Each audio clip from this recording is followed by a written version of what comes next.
What's in a name? No, I'm not referring to how you fill in the blanks on formal documents, but rather the power of the words we use to describe things and their implicit meaning.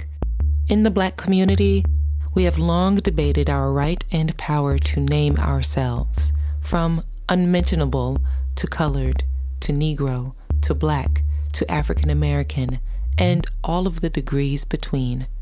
Each iteration carrying its own shade of self-awareness, a proclamation of personhood. The same evaluation can be made of the words liberation and freedom. One could argue that liberation implies deliberate action on the part of one who has been oppressed, and freedom is the spoil of that labor.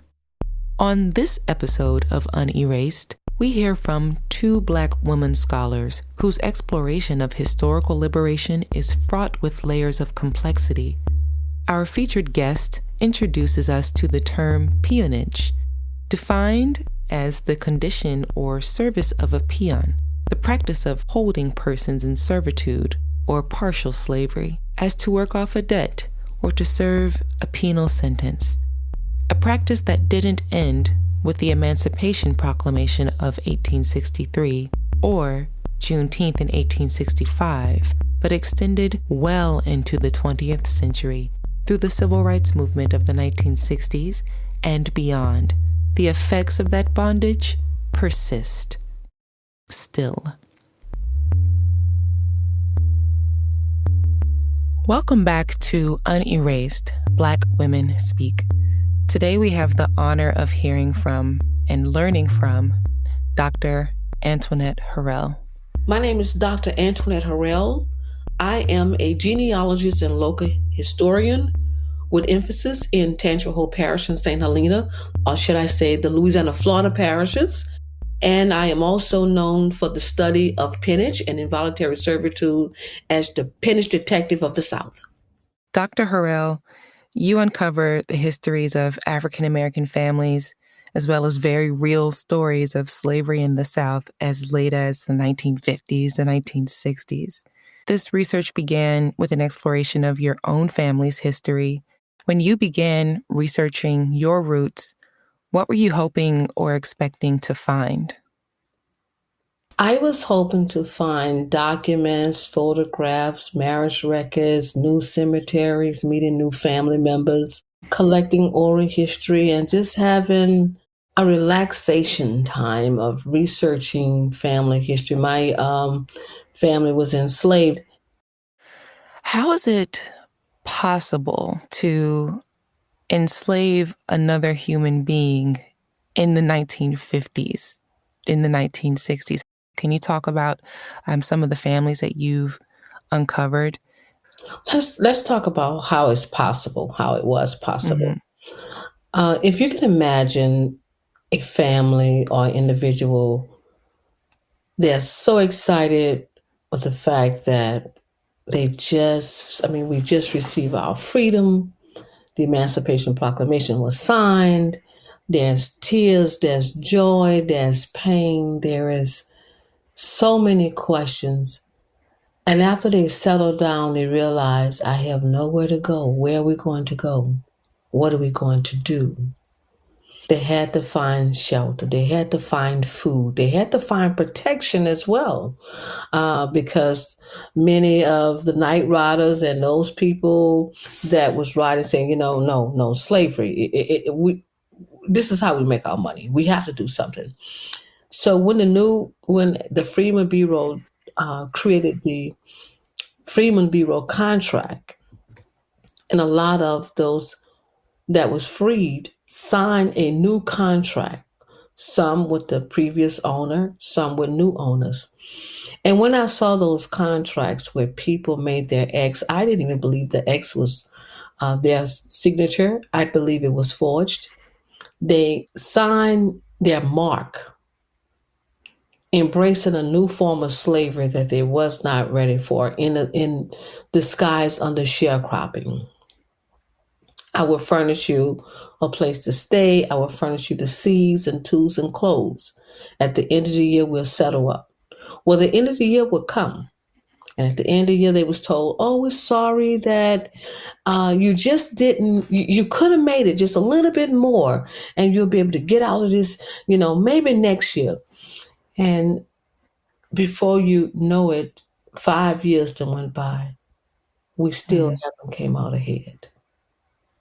And many of them was tied to those plantations through the fact that they owed the contract, the planter, they owed the plantation owner money, and they could never get out of debt.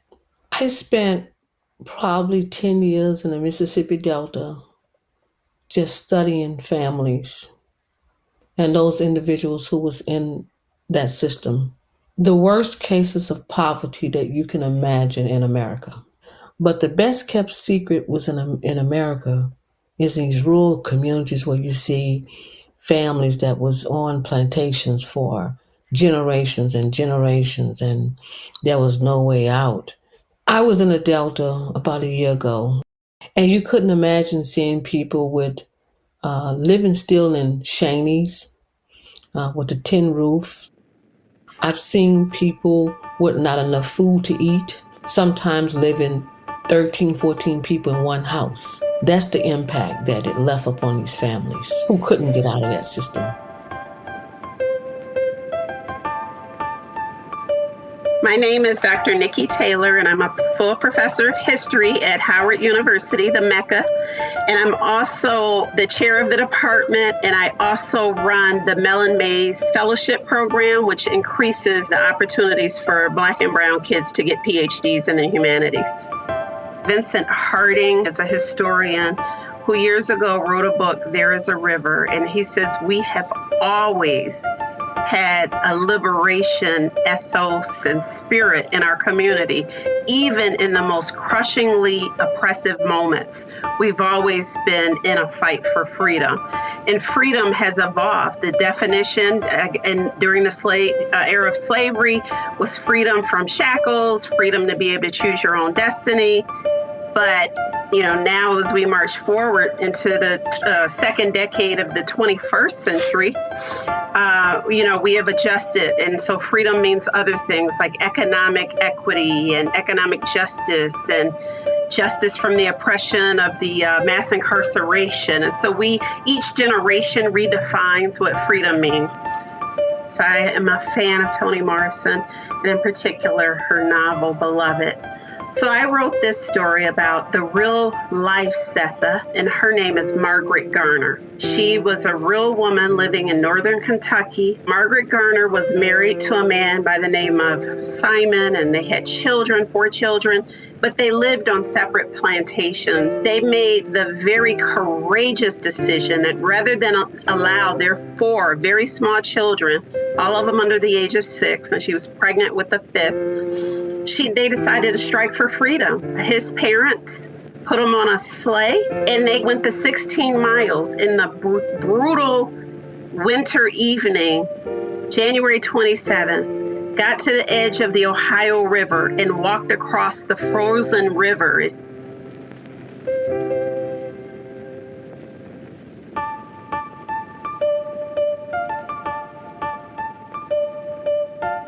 We first have to bring awareness to these type of conditions. And with bringing the awareness there, it would bring help to these areas for people who, especially youth. There's towns that I have visited. There's not one medical center, not one supermarket, one store. They're not eating healthy at all. They're not even seeing a doctor or physicians for anything. Transportation is very difficult. And as we face this rising cost of inflation, it gets really tighter for those families that I'm talking about. We're now talking about economics. You brought up inflation, and I'm thinking about generations of missed economic opportunities, not having acquired or received any type of reparations. What is the relationship, from your perspective, between liberation and reparations? Of course, I am one that believes that reparations is due. And doing case studies with HR 40, we've been talking about and studying reparations for a long time. But I haven't heard anyone talk about those that just got their freedom. I'm not talking about 5 people. I'm talking about hundreds of thousands of cases and hundreds of thousands of people. I can definitely see the wealth gap due to generational poverty passed down from one generation to another, such as generational wealth passed down from one generation to the other. Do you think that there maybe is a very wide gap between middle class Blacks, working class Blacks, African Americans who are below the poverty line, upper class Blacks? Do you see that these different communities aren't talking to each other? Are we forgetting each other? Are we leaving each other behind? Yes, we are forgetting each other. I see those different types of America that you're talking about within the African American community, the Black community, yes. And it's very disheartening because when our ancestors was picking the cotton and doing whatever they was assigned to do, whether that was chopping the cane, working in the field or the house or whatever it may be,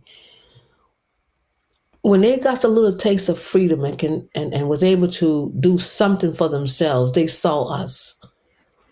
They knew that they had to do it for us, for that generation that was yet to come, for the children. They did it for the children. They did it for the community. We stopped doing for the community. We started looking outside the community. We wanted to leave the community and go and live somewhere else. It sort of reminded me of, great-grandfather purchased 200 acres of land. Nobody wanted that, but they left there and went and bought a lot in the city and abandoned the land that grandfather left. Those that came before us with no education had a lot of wisdom and common sense. It cannot be compared. Do not confuse the two. It was the wisdom, the determination, and the unity that built Rosewood, Bayou Mound, Mississippi, and all of these other thriving Black communities that had to be destroyed because the dollar was not leaving that community and they were suffering on the other side of the track. It's good that we have the resources and we was able to do better, but don't forget those that's coming behind you. Open the door for them as well.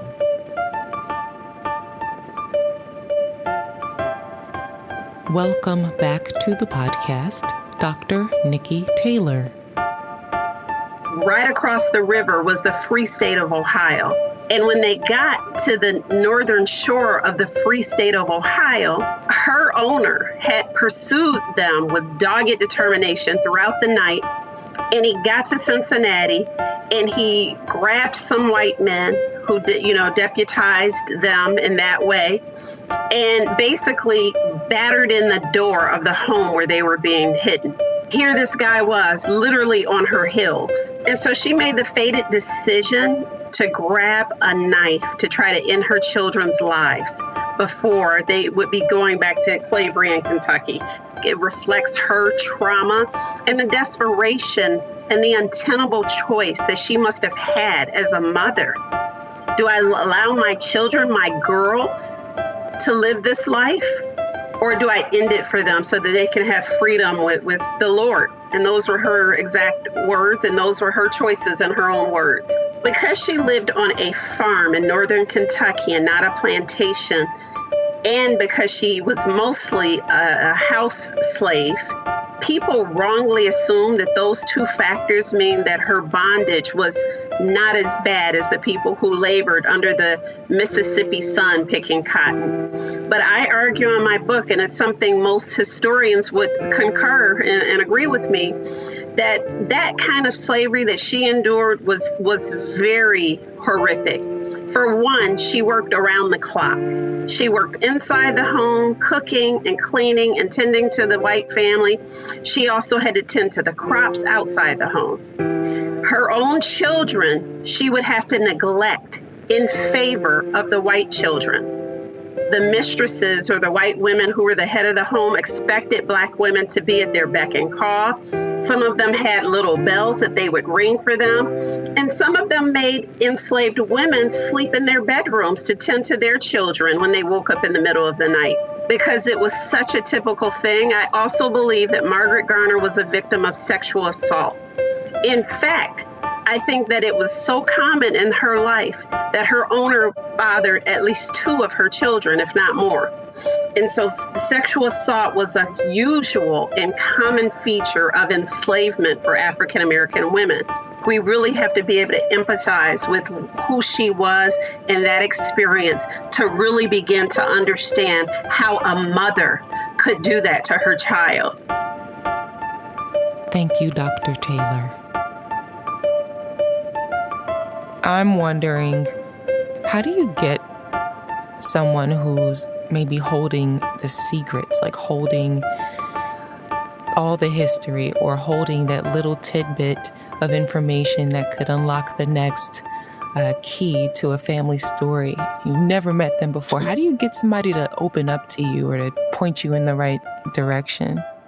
There's 2 things I found that was very important in my journey. One is to build trusting relationships. The first thing I heard a lot of people that I interviewed say they didn't think that anyone would believe them. So they suppressed it. They suppressed the pain. And some just try to block it out as if it didn't exist. And then some made that decision that I don't want to pass this down to my babies. So I'll just shut down. I don't want to talk about it. I don't want to pass this down to them. It's enough that I had the experience.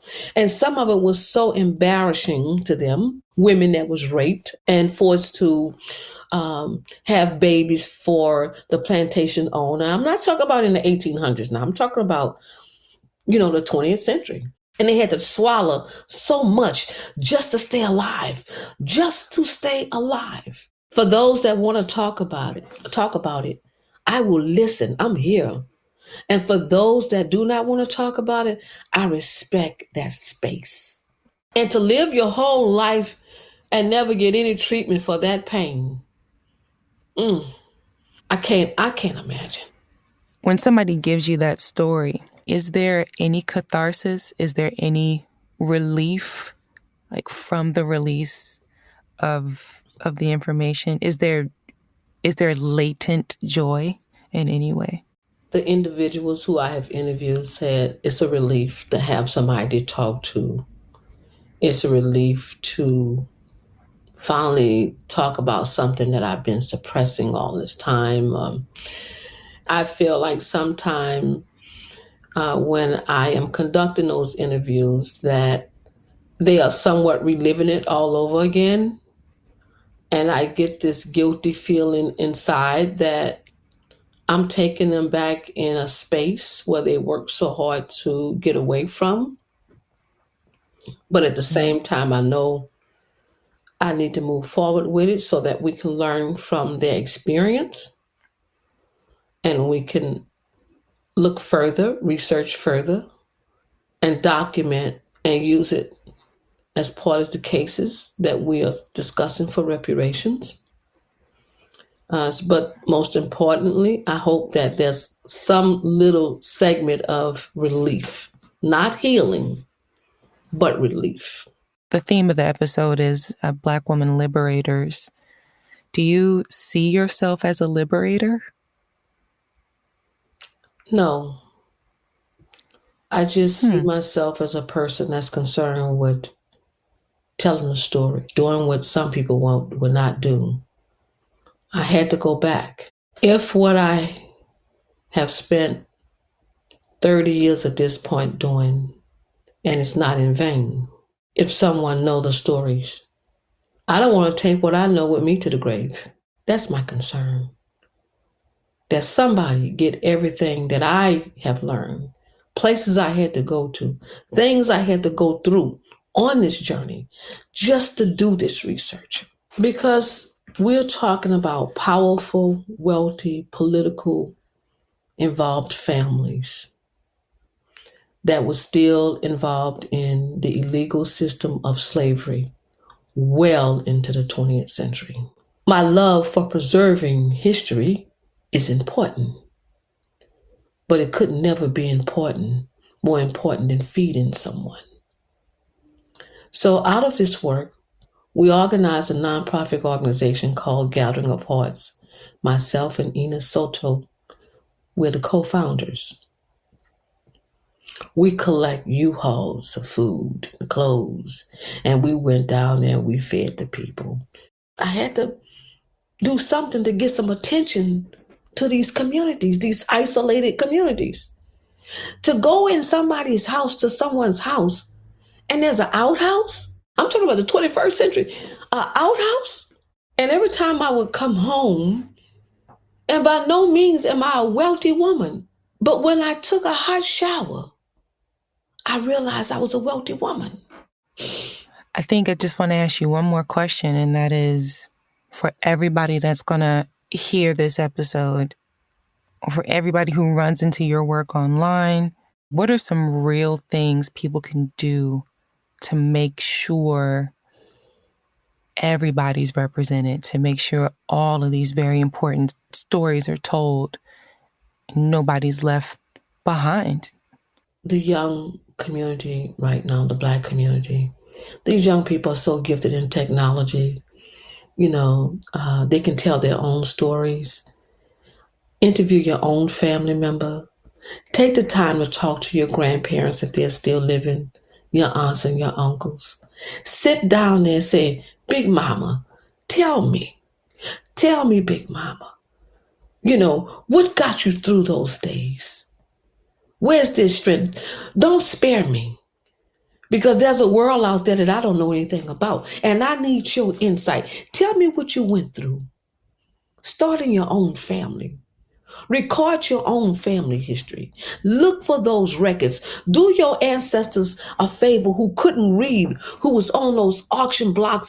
Do them a favor. Go back in the courthouse and look for those records. Look for those slavery inventories. Bring them out and discuss them. Call your ancestors' name and tell them to rise in power. Rise in power.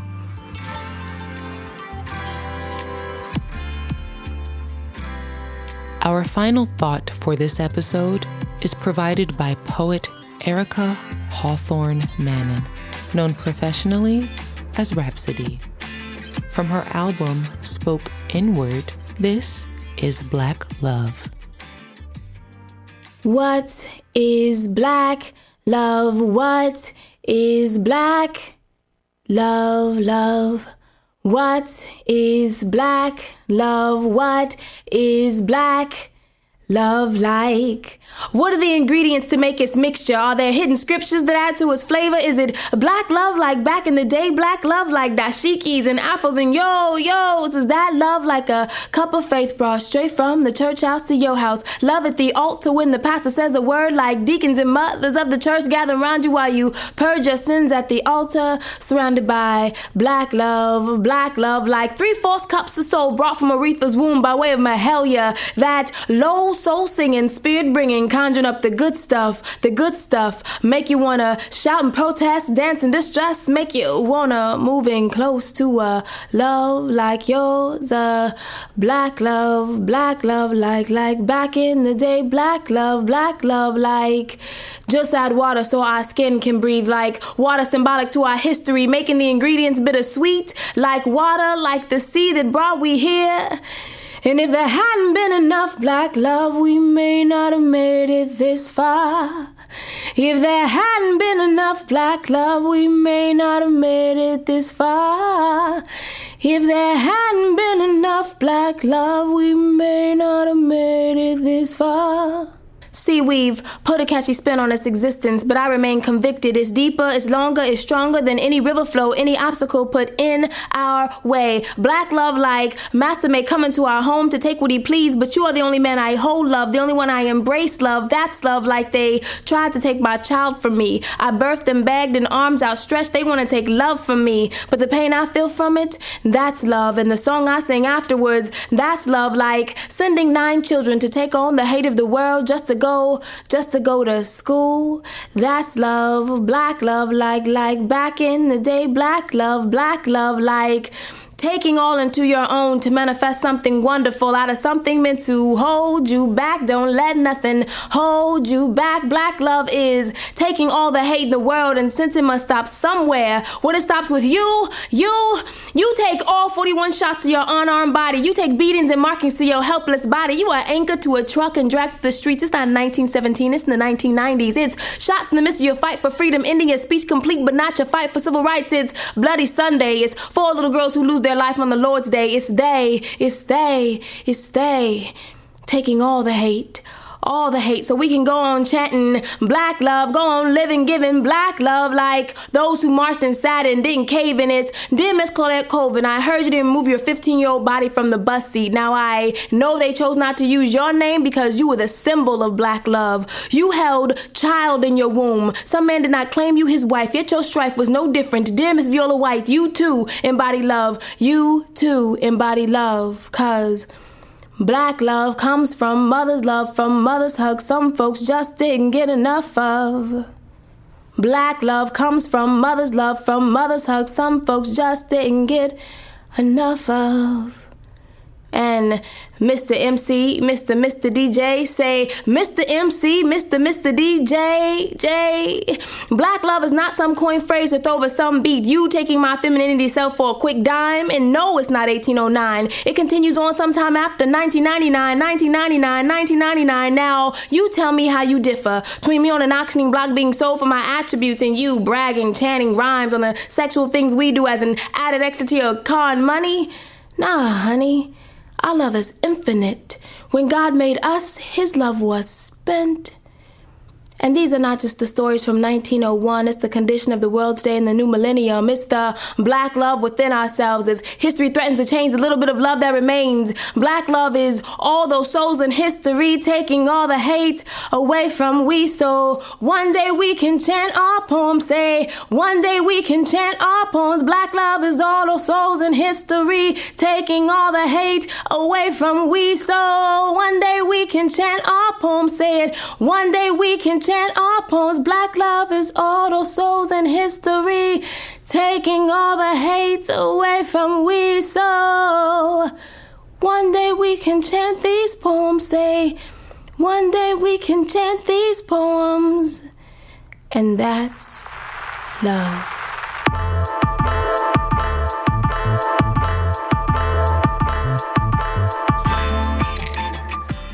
Thanks for listening to Unerased Black Women Speak, made possible by support from the Craig Newmark Philanthropies, the Park Foundation, TD Charitable Foundation, and anonymous donors. Our theme song is Unerased by Carolyn Malachi. We had help from Joya Jefferson Nuri, Joshua Levi Perrin, Alyssa Davis, Alex Kavoris, Jovita Hill, Rosemary Neely, Marisol Bello, and social media coordinators Antoinette Miner and April McKellar Perry. Our coordinating producer is Stephanie Renee, and our audio producer and host is Carolyn Malachi. Gwen McKinney is our creator and executive producer. All of us at Unerased Black Women Speak invite you to tune in to our next episode. While you're there, please subscribe and visit us online at unerasedbws.com.